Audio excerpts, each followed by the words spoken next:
네, 오늘 날씨는 봄 날씨처럼 따뜻하다 못해 조금 더웠습니다. 이성대 뉴스 썰기 시작해 보겠습니다. 자, 바로 준비한 재료 보겠습니다. 여야가 합의했던 검찰 정상화 관련 입법이 한동훈 장관 후보자의 전화 한 통과 윤석열 당선자의 변심으로 좌초위기에 그래, 이 나라는 말이야 검찰을 확 움켜쥐고 있어야 돼. 그래야 아무도 찍소리를 못하지. 전화 한 통의 힘. 자, 여야가 합의한 검수완박 법안이 윤석열 당선인 측이 제동을 걸면서 사실상 합의가 틀어지고 있는 상황입니다. 이 과정에서 부각되고 있는 게 한동훈 법무부 장관 후보자의 전화 한 통이라는 거잖아요.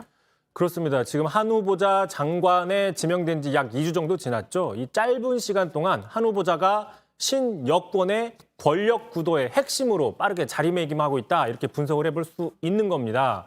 근데 실제로 이제 깜짝 발탁할 때부터 당선인이 이미 예전부터 의중에 두고 있었다라는 분석이 나왔었죠. 이 당시 이제 이런 기사가 있었죠. 권성동도 몰랐던 한동훈 낙점, 장제원 맡겨달라 하더라. 자, 이처럼 한 후보자 지명 과정에 있어서 이른바 윤핵관들마저 패싱당한 것으로 알려지면서 당 내부에서는 윤 당선인이 진짜 터놓고 조언하는 그룹은 따로 있구나. 이런 말도 나왔다. 이런 기사가 나왔었죠. 당선인의 핵심 코어다. 이런 분석이 나왔던 거죠. 핵심 코어 중에 코어다. 한동훈 후보자 뭔가 지금 역할을 할 것이란 전망은 정말 많았습니다. 하지만 법무부 장관으로 발탁될지는 대부분 몰랐고 그때 저희가 한번 썰어봤지만 이 기자도 예측을 못했다고 고백한 바 있습니다. 그만큼 깜짝 발탁이었다. 그렇죠. 저도 그때 강행커한테 고백을 했었죠. 네. 예측을 못했다고 고백을 네네. 했었죠. 자, 근데 이제 이번 합의 번복 사태로 이제 한동훈 후보자 단순한 보은 인사라기보다는 그 차원을 넘어서 윤석열 정부 앞으로 5년 동안 핵심 엘리트로 재확인된 거 아니냐라고 분석을 해볼 수 있어요. 자, 그래서 한번 좀 분석을 해봤는데, 자, 한동훈 전화 한 통의 힘이라고 좀 적어봤습니다. 자, 전화 한 통 때문에 먼저 원조 윤핵관인 권성동 원내대표 한 방에 위기에 몰린 겁니다. 다 아시죠? 권성동 원내대표 누굽니까? 윤 당선인과 강릉 친구, 또 원조 윤핵관, 또 윤핵관의 맏형 이렇게 알려졌잖아요. 이제 여당의 초대 원내대표를 맡아서 이제 상당히 무게감을 드러내려고 하는데 선출된 지 20여일 만에 지금 최대 위기에 몰린 상태입니다. 그리고 또 그러자 보면 어제 갑자기 이제 윤 당선인 면담, SOS를 쳤냐 이런 기사들도 나오고 있는 상황인 거죠. 근데 권성동 의원은 얼마 전에 본인은 윤멀관이라고 했는데 그게 좀 나온 게 아닐까라는 생각도 들었는데 자, 갑자기 권 원내대표가 코너에 몰린 건 결과적으로 윤 당선인과 사정 교감이 부족한 상태로 민주당과 합의를 했기 때문이다. 이런 분석이 그래서 나오는 거잖아요. 그렇습니다. 그런 분석이 있는데 일단 참고로 당선인과 권성동 원내대표 아까 말씀드린 것처럼 둘은 친구 사이고 그리고 또 대통령과 여당 원내대표 사이. 그러니까 말하지 못할 이유가 없는 거죠. 오히려 소통을 자주 해야 되는 관계가 되는 건데 굳이 이런 관계인데 직접 말을 하기보다는 그 신복이라고 할 수 있는 한동훈 후보자를 통해서 얘기를 했단 말이죠.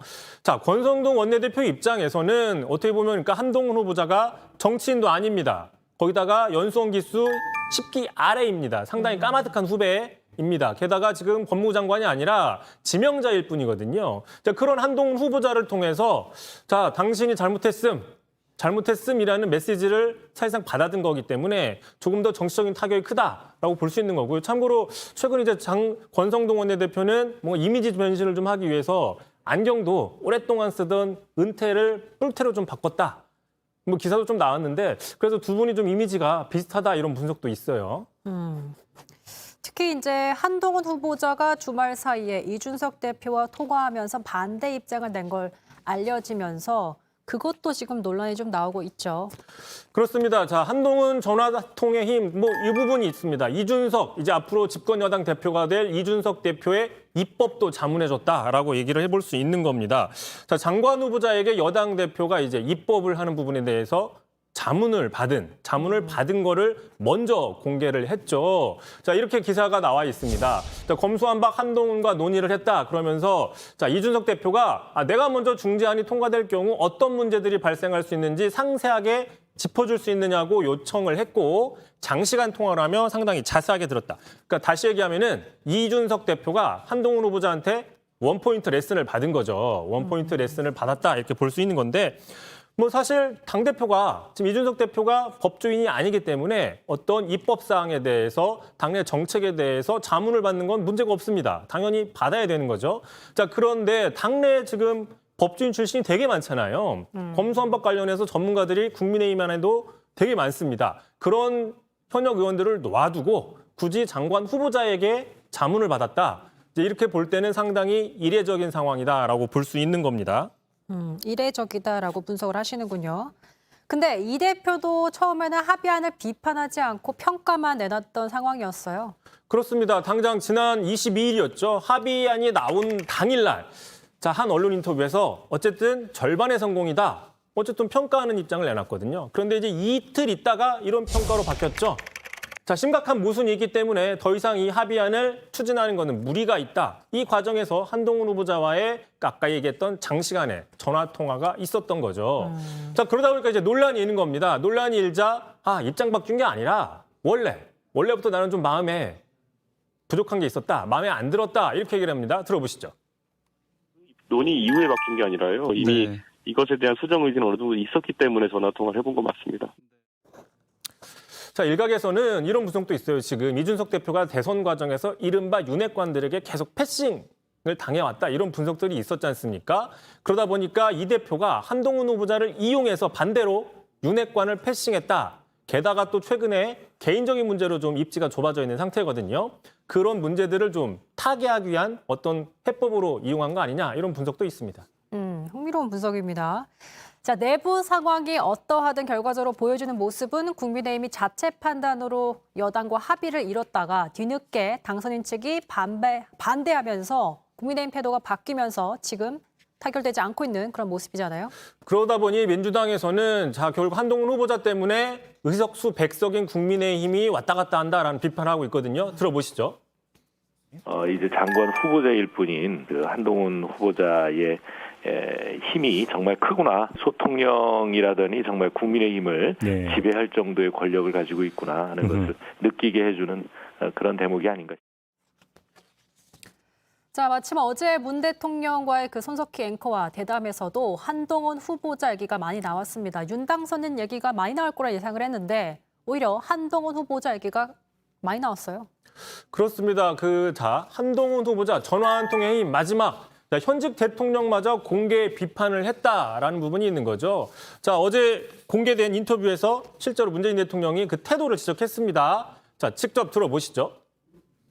지금 이제 진행되고 있는 검경 수사권 분리 이런 부분에 대해서 뭐 찬성하지 않는다거나 또는 그 길로 가더라도 좀 더 이렇게 충분한 과정을 거쳐야 된다거나 뭐 네. 이렇게 말씀하실 수는 있겠으나 예.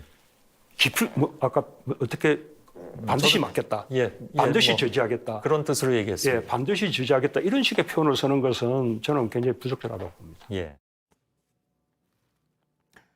뭐 어제 대담을 보면 윤 당선인에 대해선 비교적 언급을 자제하거나 애둘러 말하는데 한 후보자에 대해선 다소 직접적으로 비판하고 있는 문 대통령의 모습이 많이 보였어요.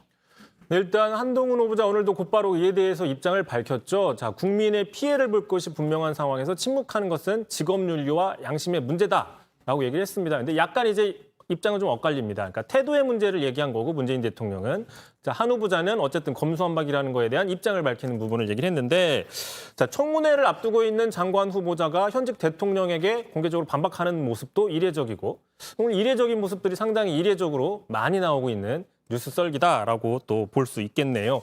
자, 다시 한번 키워드를 한번 보겠습니다. 전화 한 통의 힘. 자, 지금 이제 신권력 내 권력 구도가 개편이 되는 모습, 또 신구 권력 간의 갈등의 모습이 이 전화 한 통으로 상당히 응축돼 있는 모습이다. 이렇게 좀 정리해 볼 수 있을 것 같습니다. 아까 유도정 민주당 원내대표였나요? 소통력이라는 표현이 참 재밌었는데 알겠습니다. 전화 한 통의 힘, 소통력이 가진 힘이라고 얘기를 하는 것 같죠. 이성대 뉴스 썰기 잘 들었습니다. 수고하셨습니다.